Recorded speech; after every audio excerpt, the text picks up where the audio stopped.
Es que yo creo que...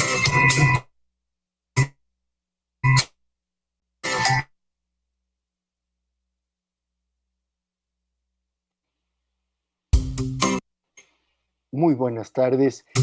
Vamos a presentar hoy el libro La luz prodigiosa de Fernando Marías. Es, yo diría, una novela prodigiosa y vamos a estar en esta modalidad extraña, diferente, de esta presencia masiva que siempre había sido la Feria del Libro del Zócalo, pero finalmente podemos seguir en contacto y eso es lo que es más importante. En esta ocasión nos acompaña Julia Santibáñez, quien es escritora, editora y es licenciada en Letras Hispánicas y maestra en literatura comparada. Es poeta, ha recibido el premio Mario Benedetti, un premio muy prestigioso. Su obra ha sido traducida y publicada en varios países y además es una gran periodista cultural y conductora de programas de televisión y radio. Se encuentra en Canal 22 y en TV UNAM.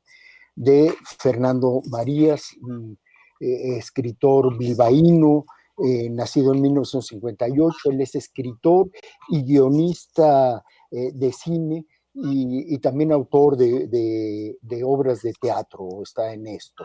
Él ha tenido una considerable suma de galardones por estar, empezando por esta novela que La luz prodigiosa, que fue su primera novela publicada hace 30 años y de la cual vamos a platicar esta tarde. Pues muy bienvenidos, Fernando. Si quieres hablarnos en primer lugar, por favor. Sí, buenas tardes y buenas tardes de noche, desde este Madrid nocturno en el que os estoy dando las buenas tardes. Y escuchaba ahora, Andrés, esas palabras. En los 30 años de este libro, la verdad es que me estremece cada vez que lo pienso, porque para mí es una gran ilusión esta edición en Fondo de Cultura Económica, porque es un libro que me ha acompañado mucho tiempo y esta edición tiene algo muy especial que cuando lo añadí a la novela, un epílogo largo que tiene el libro, fue como hacer una especie de recuento de toda mi relación a lo largo de 30 años con este libro, que me ha dado muchas cosas, que hay muchas cosas, pero sobre todo una que yo diría muy importante, que espero que luego salga en la conversación, que es la observación de que esta novela en realidad está muy íntimamente relacionada con un suceso trágico que tuvo lugar durante la Guerra de España en mi familia, y eso me vuelve a poner en primer plano la idea de que en realidad uno cuando escribe siempre está escribiendo desde el inconsciente y hay veces que no sabe lo que ese inconsciente está maquinando por él, ¿no? Tú escribes una novela y de pronto tiempo después descubres que esa novela en realidad no está hablando de lo que parece, sino de otra cosa. Esta novela, para mí, no está hablando de exactamente, aunque también, de Federico García Lorca, sino de esa persona que murió en la guerra dentro de mi familia. Uh-huh, uh-huh. A ver, Julia, pues, por favor. No sé si puedo plantear. Exacto, sí. una pregunta. Pues bueno, antes que nada, gracias Andrés por la presentación y bueno, pues bienvenido Fernando Marías en la Feria Internacional del Libro del Zócalo, que como bien señalaba Andrés, suele ser lugar de convocatoria de cientos y miles de lectores y cientos, no sé si cientos, pero sí decenas de autores. Es una feria muy querida, muy importante dentro de las ferias del libro en el país. Y bueno, pues bienvenido, aunque sea de manera virtual. Y yo te quiero preguntar, tú ya lo mencionaste, la novela trata sobre Federico García Lorca, que hasta donde tenemos entendido fue en 1936, en la novela no ofreceré ningún spoiler para quien no la haya leído y de hecho parte de la idea de esta presentación es motivar al auditorio que nos acompaña a que la compre y la lea, publicada por el Fondo de Cultura Económica. Pero tú mencionabas que trata sobre Federico García Lorca. Y te pregunto, Fernando, de alguna manera pones en aprietos, digamos, lo inmarcesible de García Lorca, que es uno de los más grandes escritores, no diré de España, tampoco del idioma español, sino de la historia de la literatura, porque así lo creo. Pero imaginarlo como tú lo presentas en la novela, en algún punto lo exhibes, digamos, lo muestras, pues desmemoriado, amnésico, un poco desconectado o mucho desconectado, sin asideros en la realidad. Por un lado, lo humaniza, verlo así, imaginarlo así, lo humaniza, lo vuelve más cercano, pero por otro lado le resta un poco a esta aura de genio sobrenatural que a muchos les gusta. ¿Cómo a 30 años de distancia, cómo ves esta, digamos, dicotomía, si es que la percibes así, o cómo has visto que reacciona la gente ante este García Lorca, no en la cumbre, sino pues en una situación muy complicada? Bueno, desde luego, en 30 años he tenido tiempo de observar mucho tipo de reacciones. Básicamente, mi idea era la de mostrar qué es lo que ocurre cuando un ser es destruido, como ocurrió en el caso de Federico García Lorca, asesinado no en la cumbre de su carrera. Es decir, yo siempre me he preguntado, desde que escribí el libro, él murió no tenía 40 años cuando murió, la obra que habría desarrollado, cuando lo que ya había escrito y lo que ya había empezado a hacer había llegado a ese nivel, uno se pregunta, es inevitable preguntarse hasta dónde habría llegado Lorca. Yo creo que, por supuesto, habría hecho poesía, por supuesto, habría seguido haciendo teatro, pero sospecho que habría entrado en el cine, sospecho que habría hecho muchas actividades de llevar la cultura, como inició con La Barraca en su tiempo. Es decir, creo que su obra habría sido enorme. Y precisamente lo que yo quería al mostrarlo así en la novela, es decir, para poder contar la historia de, digamos, ese elemento argumental tan llamativo pero tan difícil de construir. Yo supongo, y parto de ahí, supongo que Federico, cuando fue asesinado, quedó malherido y sobrevivió. Entonces, esto evidentemente hay que armarlo de alguna manera, y la única manera verosímil o razonablemente verosímil es que quedó malherido y quedó amnésico por causa de los disparos, es decir, quedó reducido prácticamente a un estado vegetal. Esto, claro, es un choque muy grande y casi suena una provocación, como puede provocar una especie de estremecimiento para quien perciba esa grandeza de Lorca que todos consideramos. Pero por otra parte, a mí me parece que encierra una mirada muy intensa y muy estremecida sobre lo que ocurre cuando una bala mata a una persona de manera tan brutal y termina con todo lo que esa persona ha sido, aunque en este caso lo que ha sido puede permanecer en la memoria, pero sobre todo termina con todo lo que podría ser, ¿no? Entonces yo creo que de alguna forma es la gráfica, la manera visual más que mejor ilustra qué es lo que ocurre cuando una persona es asesinada de forma tan brutal. En este caso, además, la metáfora no es solamente Lorca, que por supuesto es para él, evidentemente, su vida sería lo primero, pero claro, su asesinato se ha convertido, diría yo, en el máximo representante, desde luego, de los asesinados en la Guerra de España, desde luego de los muertos que todavía hay en nuestro país en las cunetas. Él, de hecho, lo es todavía, es decir, el cuerpo de Lorca sigue sin aparecer. Pero también diría que es una metáfora muy nítida de lo que hace el fascismo con la cultura, que es uno de sus objetivos primordiales. Destruir la cultura es parte de su proceso de alcanzar el poder y de expandirse. Entonces yo creo que la muerte de Federico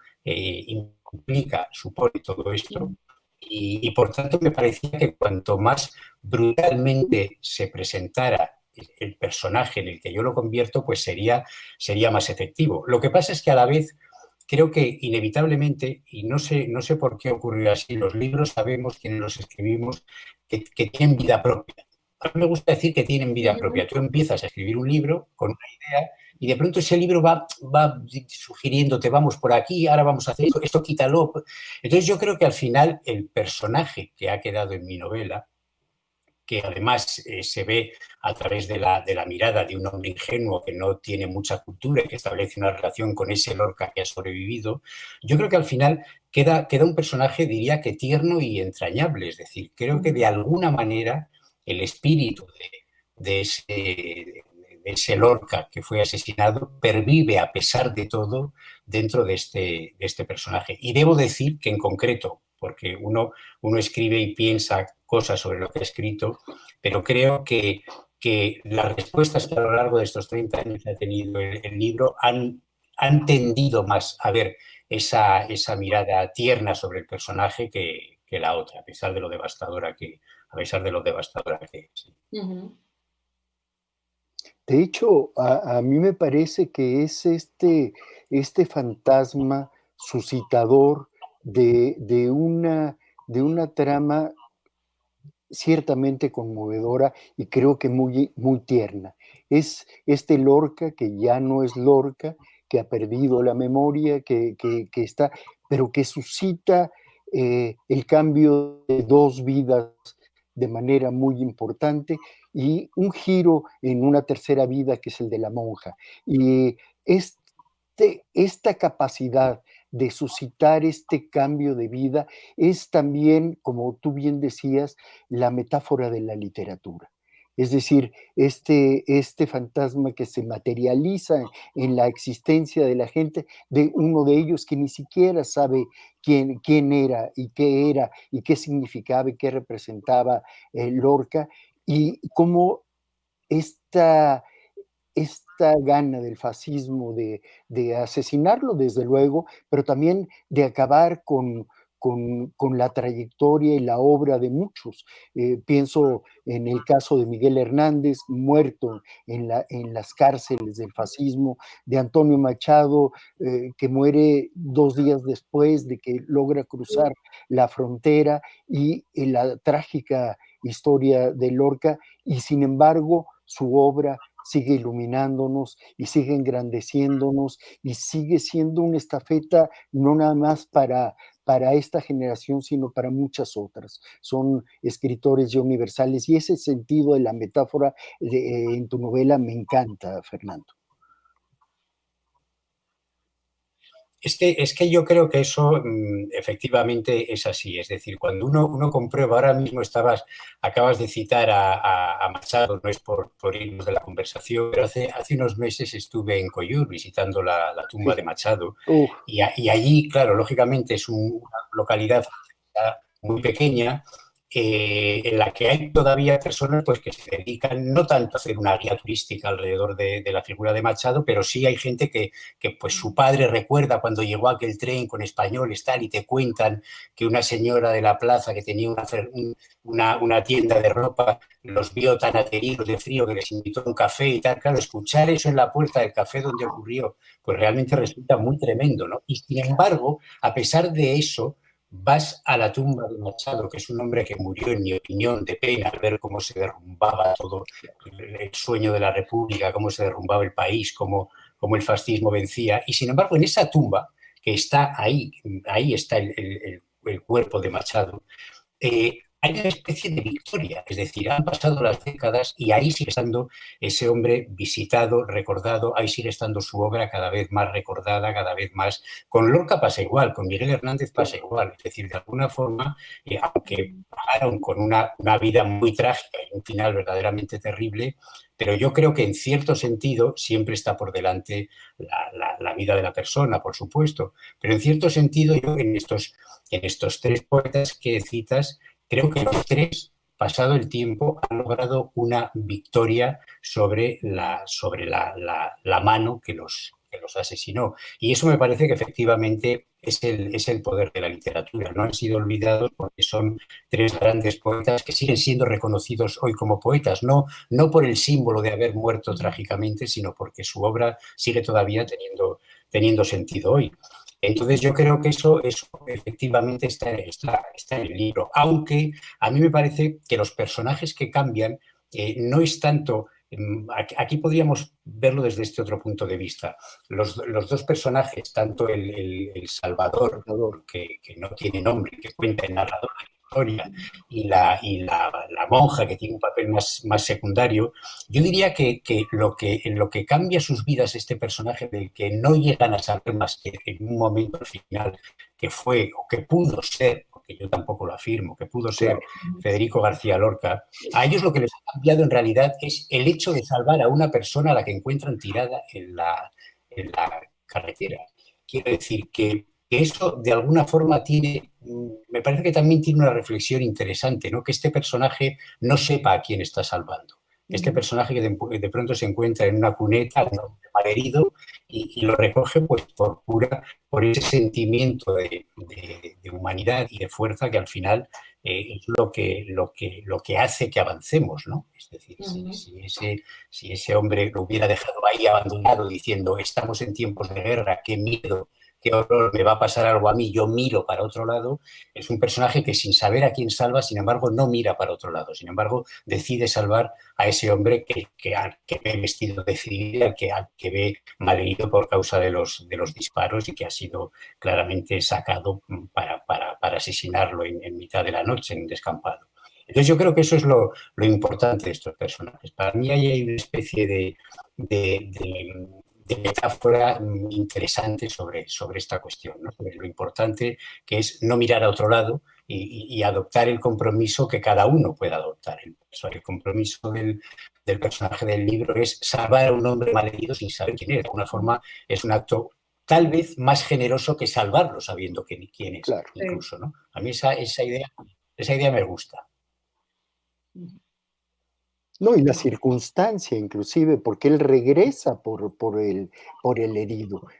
Al principio lo deja pasar y este tramo que sigue avanzando, él empieza a recapacitar sobre dejarlo ahí.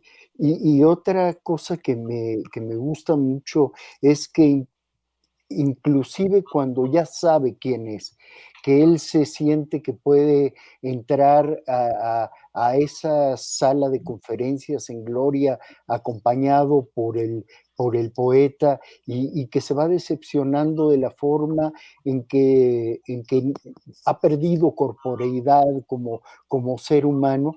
Lo que importa al final es eso, el reconocerse como el salvador de ese hombre y que eso fue, yo creo que, y él lo dice así, el acto más grande que tuvo en su vida.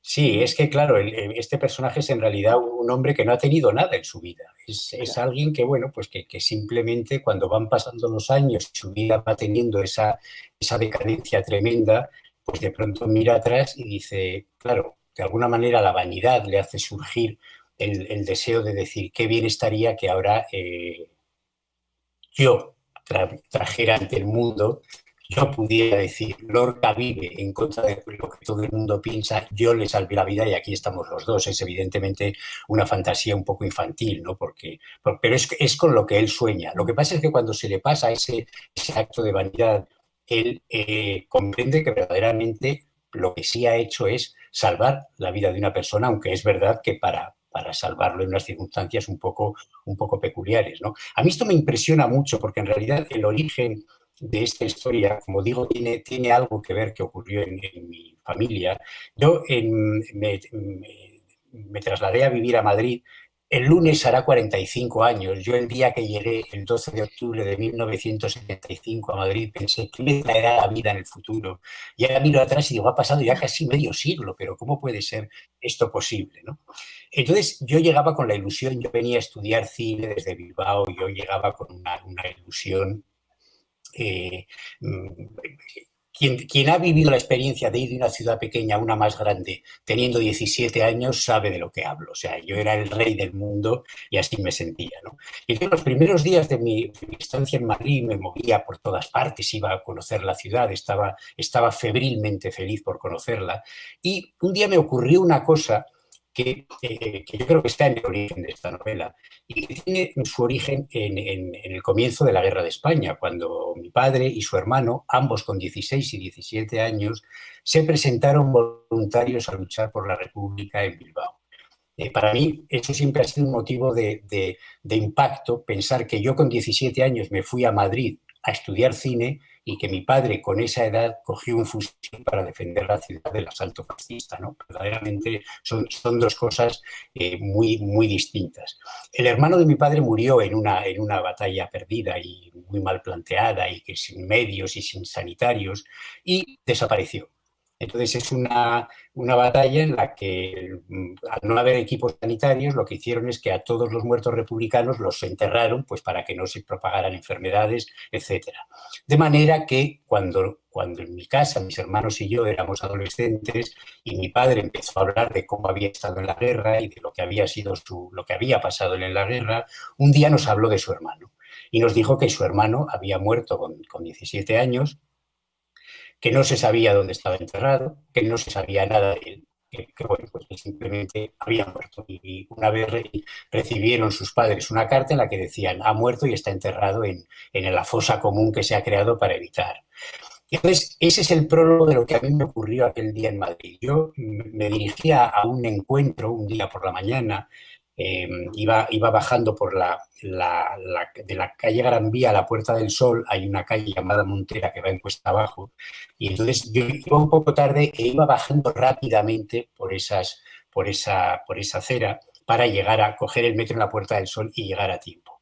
Y cuando iba caminando por la calle, de pronto hubo algo que me llamó brutalmente la atención, es que casi han pasado más de 45, han pasado 45 años, 44 años desde aquello, y es que lo sigo viendo.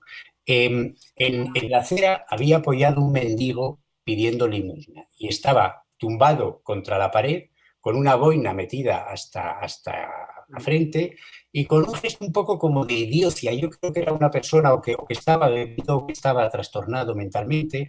Se reía de una manera un poco absurda él solo, pero a mí lo que me impactó de una manera brutal es que ese hombre se parecía muchísimo a mi padre. Eran los dos, yo quedé parado diciendo, pero si por un momento he llegado a pensar que es mi padre que está ahí sentado pidiendo limosna, ¿no? Entonces yo seguí caminando, seguí al metro, me metí en el metro por la prisa esa que llevaba, y aproximadamente cuando el metro había recorrido 2 estaciones, de pronto empecé a pensar, me asaltó una idea tremenda a la cabeza. Pensé, ¿y si ese mendigo que he visto que se parece tanto a mi padre, en realidad es el hermano de mi padre que murió en la guerra y del cual nunca hemos visto el cadáver y del cual no sabemos nada, no supimos nada desde aquella batalla del año 1936? Entonces yo hice un cálculo y vi que aproximadamente ese hombre que estaba pidiendo limosna pues podía encajar con la edad de aquel chaval de 17 años que murió en aquella batalla. Y entonces, en cuanto empecé a pensar en esto, claro, los novelistas fantaseamos, seguramente un científico pues habría dicho, eso es físicamente casi imposible y por tanto no doy la vuelta y no vuelvo, ¿no? Pero yo sí volví porque de pronto me obsesioné con la idea de que ese hombre era el hermano de mi padre. Entonces volví y, por supuesto, y pienso que si hubiera ocurrido otra cosa, ni yo habría escrito el libro ni ahora estaríamos aquí hablando, porque yo volví corriendo pensando en encontrar a ese hombre y en verlo y en ir detrás de él, por lo menos para saber quién era y a dónde iba. Probablemente también con la esperanza de encontrarme con que se iba caminando y llegaba a lo mejor a una casa donde yo tocaría el timbre después y una señora me diría, pues es mi padre que está un poco trastornado, algo que negara la versión de que era quien yo sospechaba.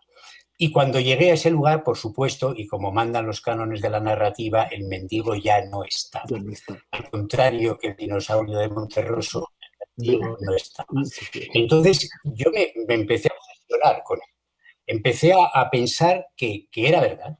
Y entonces por un momento pensé en llamar a mi padre, pero claro, obviamente llamarle y decir, oye, creo que he visto a tu hermano muerto en la calle, pues mi padre me habría dicho, hombre, pero estás loco, estás mal de la cabeza, ¿no? Entonces decidí averiguar un poco más.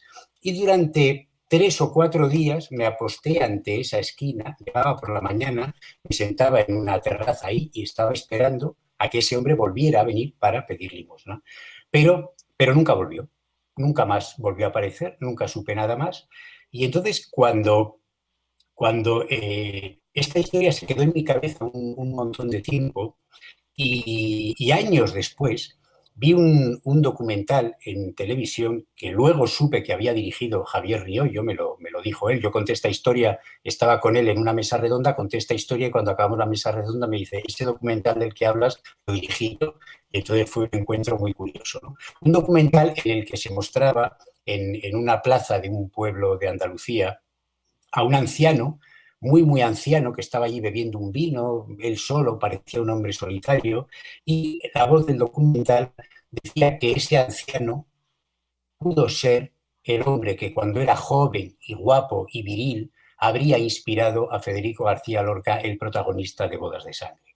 Entonces, por esos curiosos latigazos que la mente se da a sí misma sin que uno lo pueda explicar ni razonar, se unieron de alguna manera en mi cabeza ese viejo de esa terraza de Andalucía que había inspirado a Lorca con el posible hermano de mi padre que yo pensaba que había sobrevivido a aquella batalla y que había ido recorriendo España como un vagabundo sin cabeza y sin memoria hasta llegar a aquella esquina de Madrid. Y entonces de ahí de pronto pensé, ¿y qué pasaría si yo contara esta historia asociándola con Federico García Lorca? De pronto vi la cara, en mi imaginación, vi la cara de un Lorca anciano. Y a partir de ahí esa idea me fascinó tanto que empecé a darle vueltas.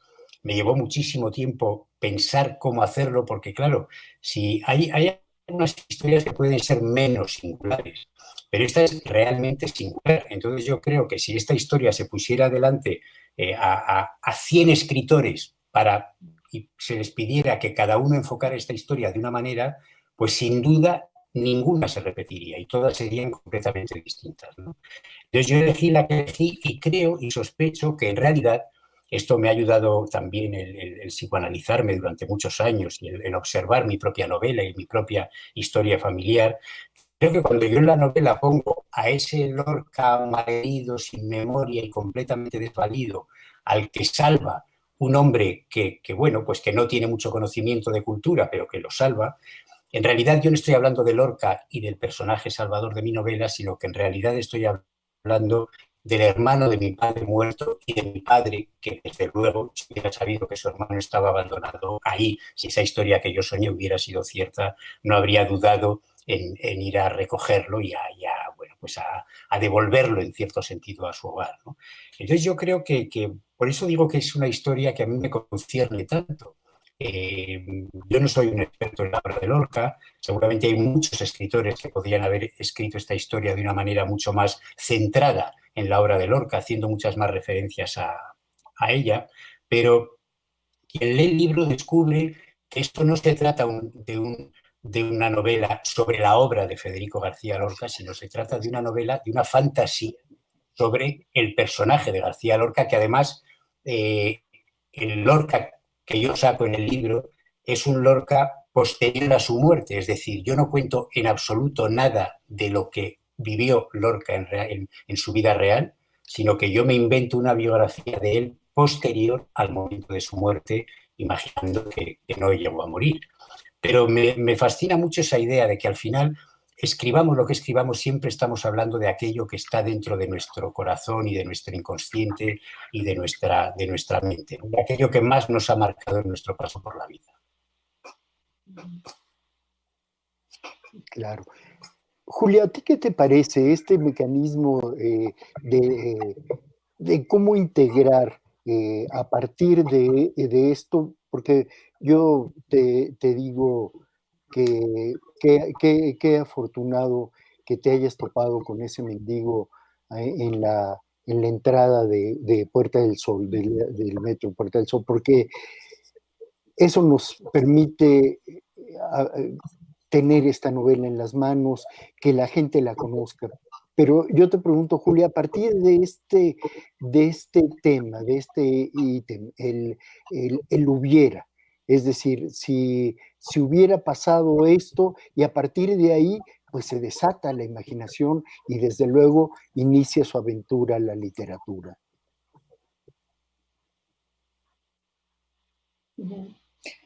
Pues me parece un riesgo que corriste, Fernando, y me parece que lo salvas bien. Efectivamente, no te metes con el Lorca que conocemos, con el Lorca real, ¿no? La fantasía la construyes a partir de una etapa que nadie conoce de Lorca, y creo que ahí se vale darse todos los chances.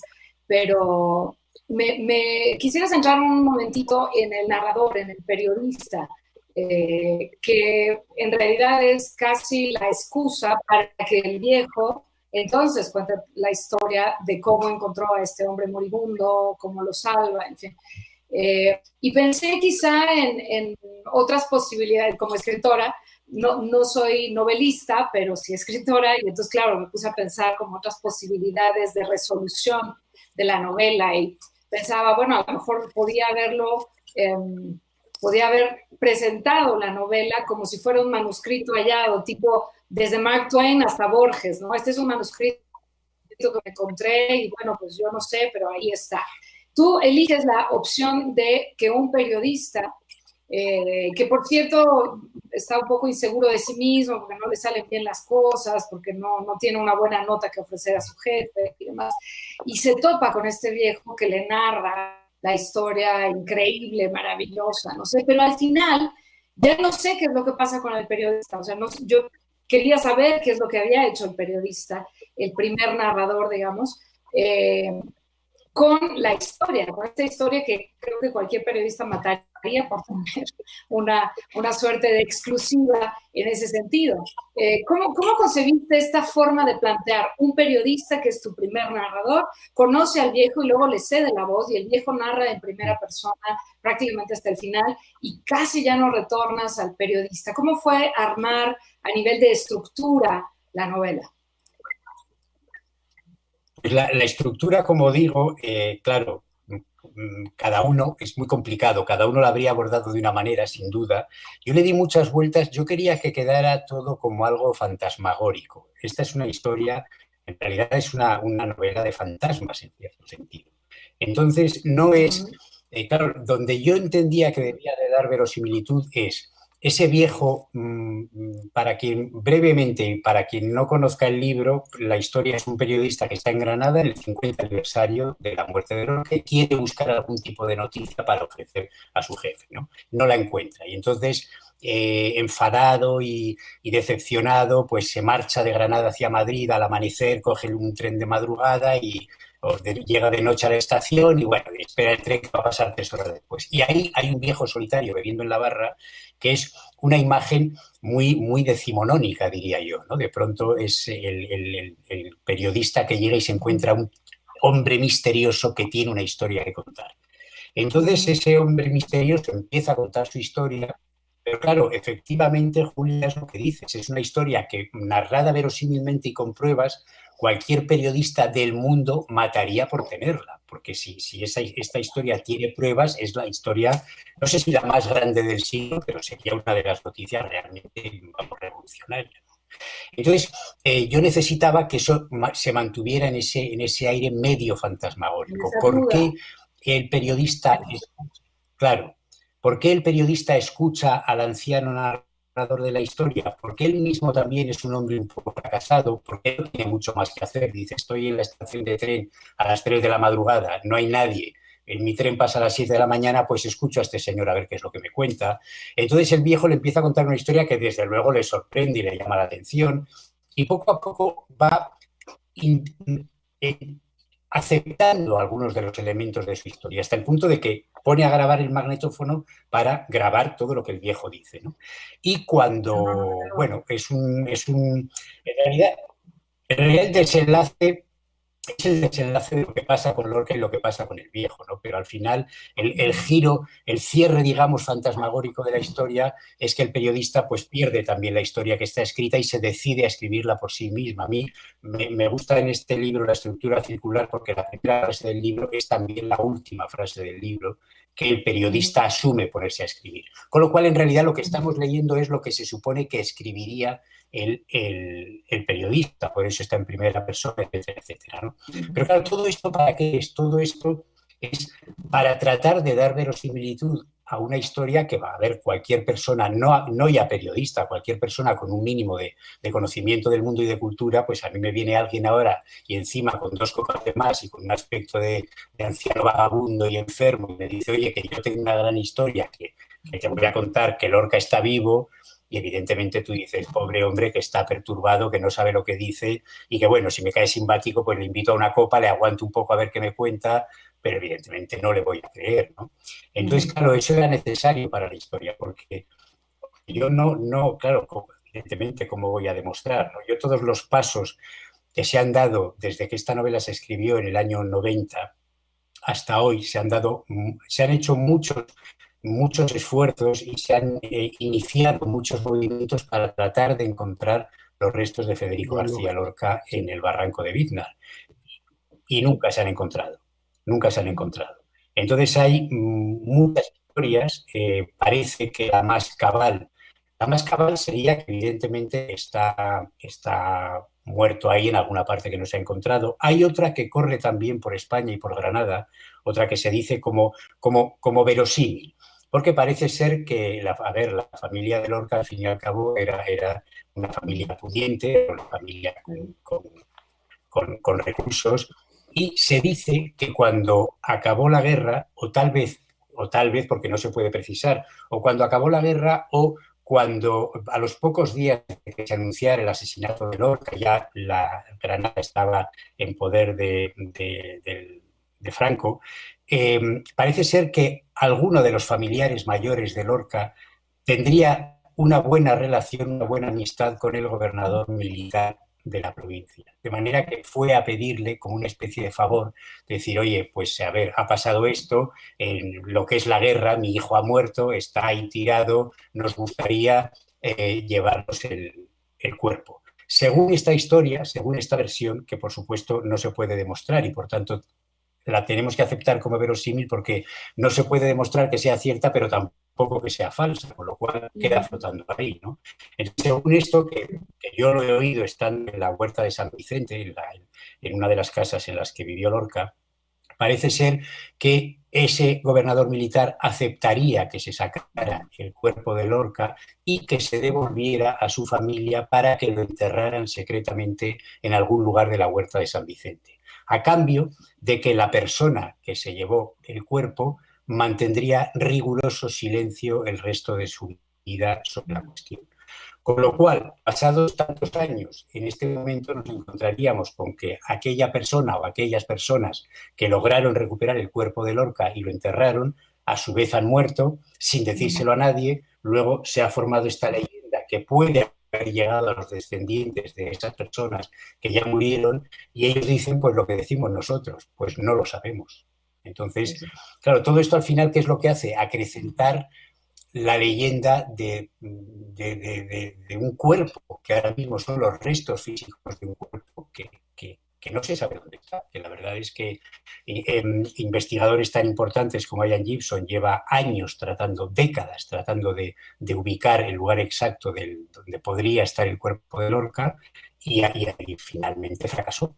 Entonces, claro, esto ya nos lleva a otra consideración sobre lo que podría ser esta historia y sobre a dónde podría llegar. Ya no es recuperar el cuerpo de una persona que murió, ya no es recuperar el símbolo, es que de alguna manera su leyenda no para de acrecentarse. Si de pronto aparecieran los restos mañana, tal vez la expansión permanente de la leyenda de Lorca se detendría, pero mientras esté así, pues sigue siendo.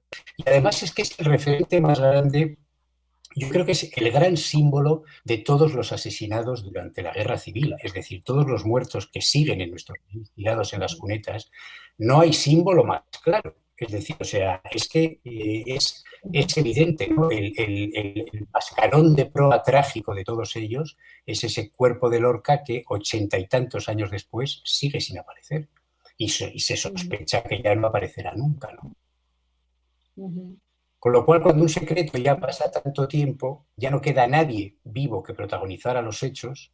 ¿Y entonces qué? Entonces queda la especulación, el deseo, la imaginación y la literatura. Es lo único que nos queda, no hay más.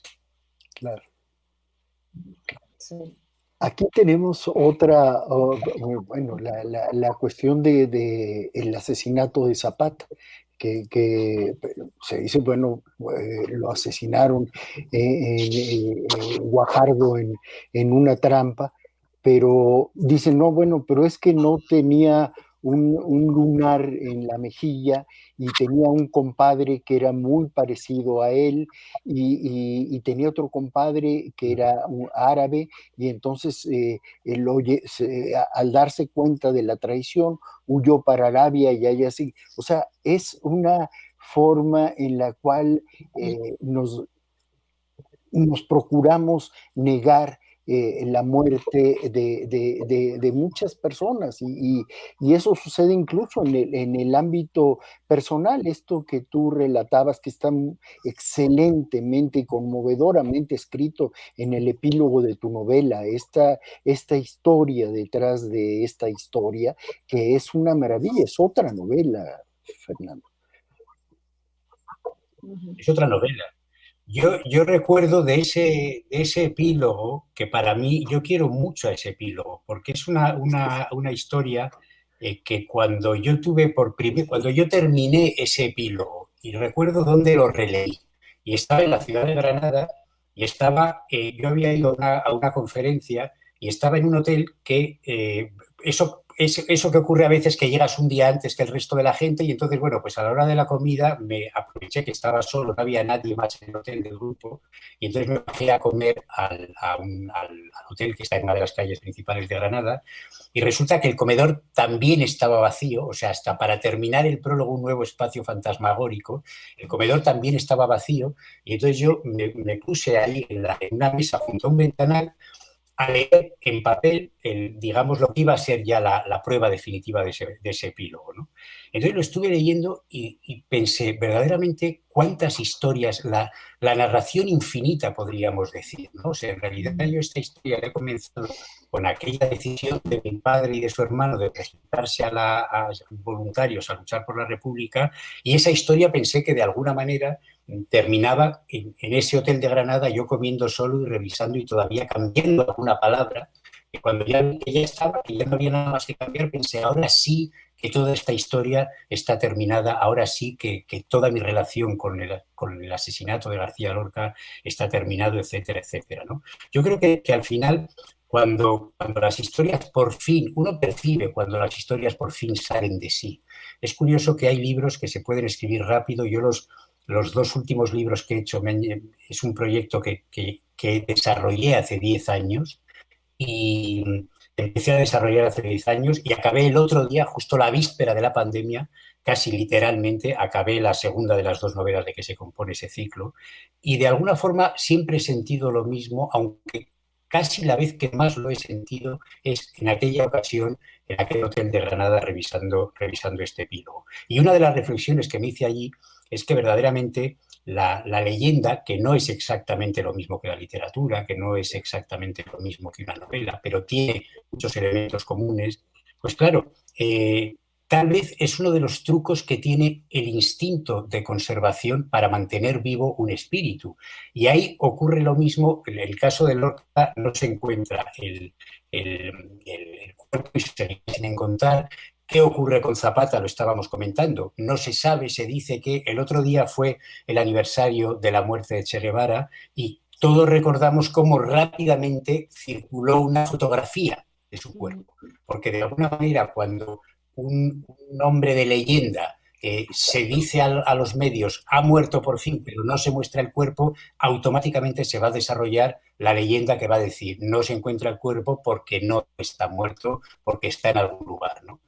Entonces, claro, eso es otra forma de literatura muy fascinante que no es necesario ni siquiera escribirla, es decir, que solamente se nos queda en la mente, ¿no? Las historias que no están cerradas, que no están demostradas con un cuerpo, es decir, aquí está el cuerpo de la persona de la que estamos hablando y lo certifican varios médicos y lo certifican varias fotografías.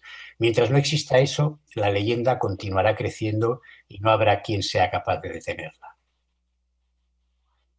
Así es. Y otra cuestión que a mí me conmueve mucho de la novela es que también es una novela sobre la soledad. Es una soledad estrujante, conmovedora, que se siente, que se huele, que se percibe. Y es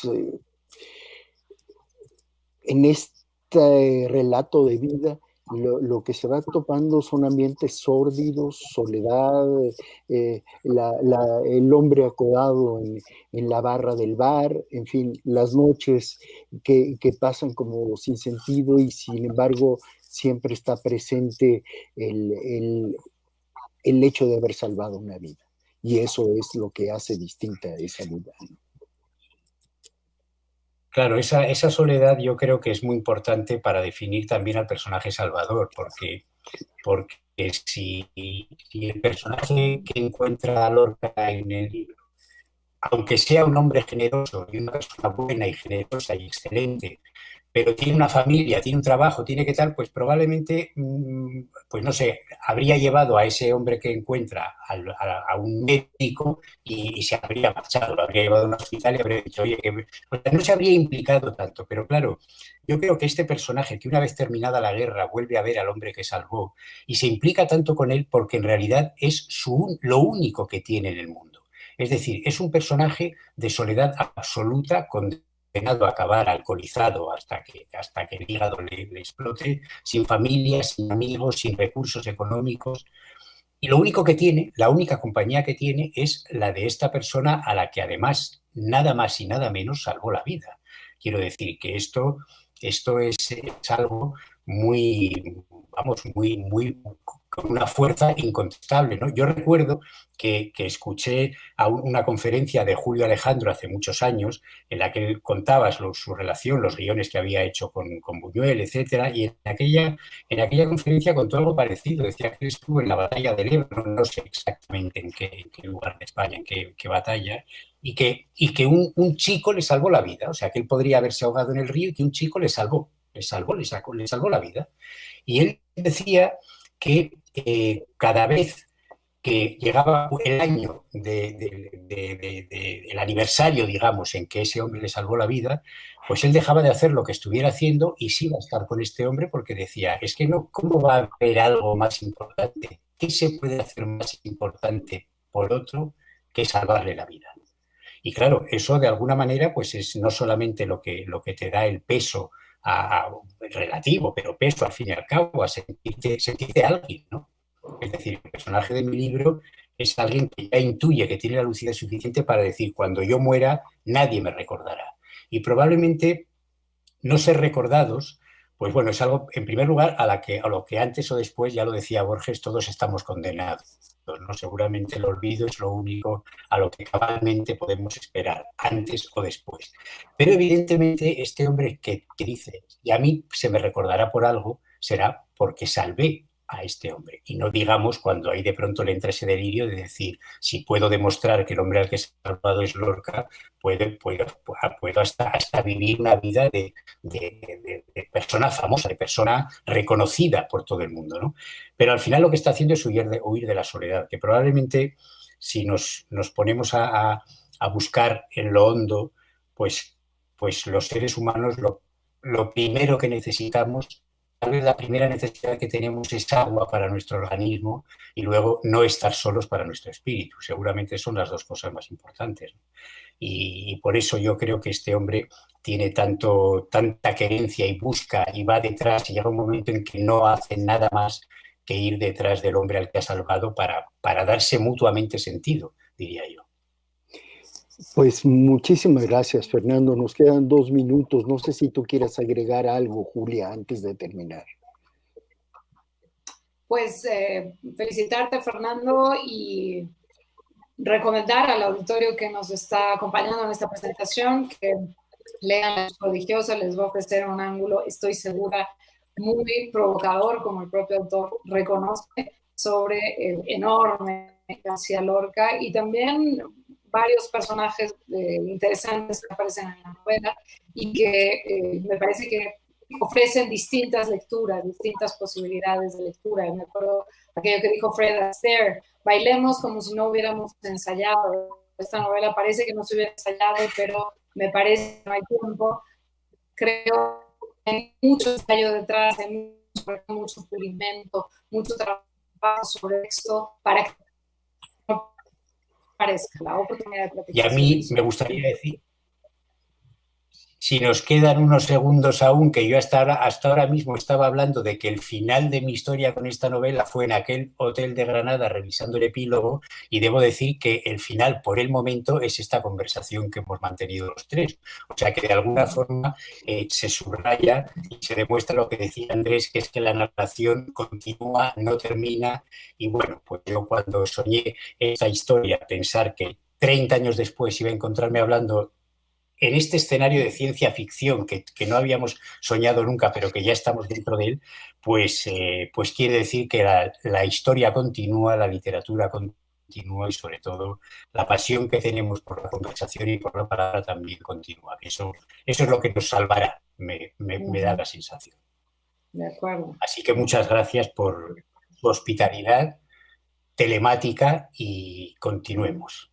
Y bueno, recordarles que la novela además está en un precio excepcional, cuesta solo 60 pesos. No dejen de leer esta maravillosa, prodigiosa, diría yo, novela de Fernando Marías. Muchas gracias, Fernando. Muchas gracias, Julia. Muchas gracias a todos los que nos han atendido en esta extraordinaria conversación. Muy, muy grata, muy aleccionadora. Muchas gracias. Gracias a ti, Andrés, también.